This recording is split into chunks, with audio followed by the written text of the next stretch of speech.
दरअसल यहाँ क्या है, झारखंड में एक उल्टी गंगा बहती है।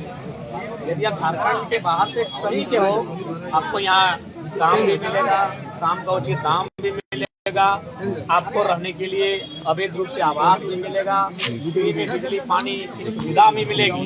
लेकिन यदि आप झारखंड के लोग हैं तो फिर आपको लाठियों का बौछार मिलेगा। तो उसी क्रम में कुछ दिनों पूर्व इसी क्षेत्र के कुछ स्थानीय युवाओं ने एक आवास जो कि खाली पड़ा था, उस पर उन्होंने रहना प्रारंभ किया। अब सवाल है कि ये युवा इस आवास में रहने के लिए कैसे प्रेरित हुए भाई? ये क्वार्टर है तो ये इसलिए प्रेरित हुए कि बगल में इन्होंने देखा कि एक एक व्यक्ति ने कहीं 7 क्वार्टर पे कब्जा किया है, तो किसी ने देखा 5 क्वार्टर पे कब्जा किया है। इनको ऐसा लगा कि शायद ये जो है इसकी कोई निगरानी नहीं करता, इन जो क्वार्टर हैं इनका कोई देखभाल नहीं करता है, या फिर किसी की जिम्मेवारी नहीं है इन क्वार्टर्स की। क्योंकि इन्होंने देखा कि कुछ लोग 7-8 क्वार्टर पे कब्जा किए हैं और इन्होंने अखबार में पढ़ा कि 5,500 क्वार्टरों पे कब्जा है।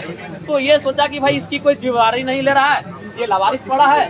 तो इन्होंने सोचा कि हम लोग भी यहाँ रहेंगे, रोजी रोजगार करेंगे, और कुछ रैयत स्थानीय युवा यहाँ रहने लगे। उसी क्रम में सूचना हुई, पुलिस की टीम आई, उनको धमकाया गया, चमकाया गया कि नहीं क्वार्टर को खाली कीजिए। इन्होंने भी कहा कि सर हम लोग 7 क्वार्टर को खाली कर देंगे, लेकिन सबसे पहले 5,500 क्वार्टर यहाँ अवैध रूप से हैं, उन सबको खाली कीजिए। नहीं तो ये गलत है कि कोई झारखंड का आदमी जब क्वार्टर में आता है तो आपको इलीगल लगता है। अगर इलीगल है तो सबके लिए इलीगल होना चाहिए। उसी क्रम में इनकी बहसबाजी होती है, काफी टकराहट होती है, गर्म माहौल उत्पन्न होता है।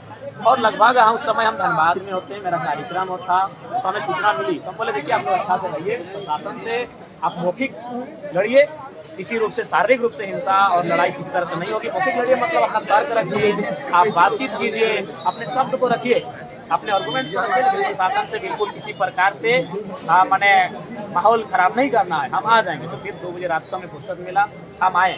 जब हम आए तो थोड़ा सा हॉट टॉक प्रशासन से हमारा भी हुआ।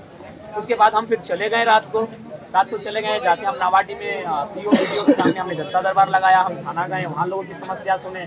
वहाँ से फिर हम डुमरी अनुमंडल गए, वहाँ मैंने लोगों की समस्या को सुना। मैं वहाँ से मियाँ घाट गया, फिर मुझे सूचना मिली कि नहीं इस बार एसडीएम आए हैं और महिला पुलिस भी आई है और बाकायदा लाठीचार्ज भी हुआ है। तो फिर हम वहाँ से भागे यहाँ तक आए। तो देखिए अगर आवास पे जाके ऐसा चले जाना या रहना अगर गलत है तो बिल्कुल हम भी कहते हैं गलत है, लेकिन सवाल है 5,500 क्वार्टर भी खाली होने चाहिए। और जिस प्रकार से लोगों की मनमानी है झारखंडियों को दबाने की, डराने की, उस पर आप विराम लगना चाहिए। कि आपने आवेदन दिया था अलॉटमेंट के लिए? जी लड़कों ने आवेदन दिया था, 4 आवेदन दिया था। 4 हाँ के द्वारा, वो तो हमें जानकारी नहीं। 4 आवेदन दिया इन्होंने आवेदन दिया था 4 तारीख।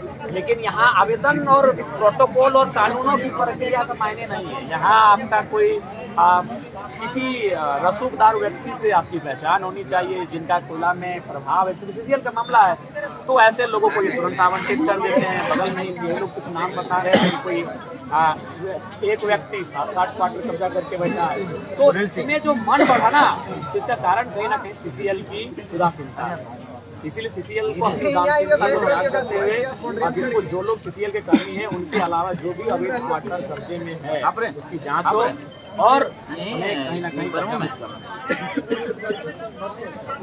जी हमारी बात पे और बिल्कुल हम लोग एक तरह से एक बहाना था इस आंदोलन को चर्चा में लाने का, विषय को चर्चा में लाने का। और हमें लगता है कि हम लोग अपने उस मकसद में कामयाब रहे हैं।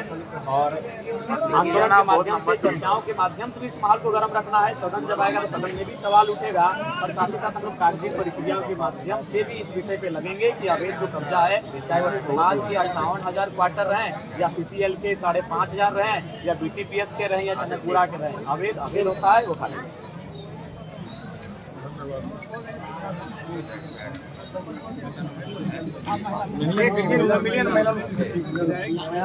प्रशासन के द्वारा महिला जो आपके समर्थक हैं उनका कहना था कि लाठीचार्ज किया गया है, कई महिला आपका समर्थक घायल भी हुए हैं।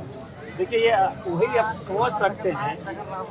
देखिए ये गलत है कि सही है, उस पर हम लोग बाद में चर्चा करते हैं। क्योंकि भारत देश लोकतांत्रिक देश है और इसी देश के एक महापुरुष सरदार वल्लभ भाई पटेल का एक स्टेटमेंट था कि अगर लोगों की मांग, एक बहुत बड़ी आबादी अगर गलत चीज का भी समर्थक है तो उस पर हमें एक बार सोचना चाहिए। तो ठीक है, एक बार हम सोचते हैं कि ये गलत है कि सही है, लेकिन जब इनके पक्ष से एक विधायक आए, एक माननीय आए हैं, उसके बाद भी अगर पुलिस इस प्रकार दुर्व्यवहार करती है तो सोच सकते हैं आम व्यक्ति के साथ क्या व्यवहार होता होगा, या फिर इनकी मानसिकता क्या है।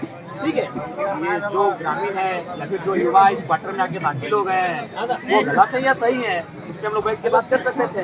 उसमें जनरल मैनेजर होते हैं, एसडीएम होते हैं, स्थानीय थाना प्रभारी होते हैं, जरूरतपति सीओ होते हैं, जो भी सामर्थ्य के पदाधिकारी है उनसे बैठ के बात होती। लेकिन जब हम विधायक इनके पक्ष से आने के बाद भी अगर ये लाठियां बरसा रहे हैं और ये गालियां दे रहे हैं महिलाओं को, तो ये तो एक बहुत बड़ा सवाल है कि आम जनता के साथ किस प्रकार का व्यवहार होता होगा, ये सोचने वाली बात है। हम बार बार कह रहे हैं ऐसे क्वार्टरों की हम तो अपने समर्थकों से, ऐसे क्वार्टर कोई आवश्यकता नहीं है, लेकिन ये तो मैंने इनको कहा था कि अगर सही तरीके से आपकी आवाज नहीं उठ रही है तो थोड़ा सा टेढ़ा होना चाहिए। तो फिर ये लोग क्वार्टर में प्रवेश किए।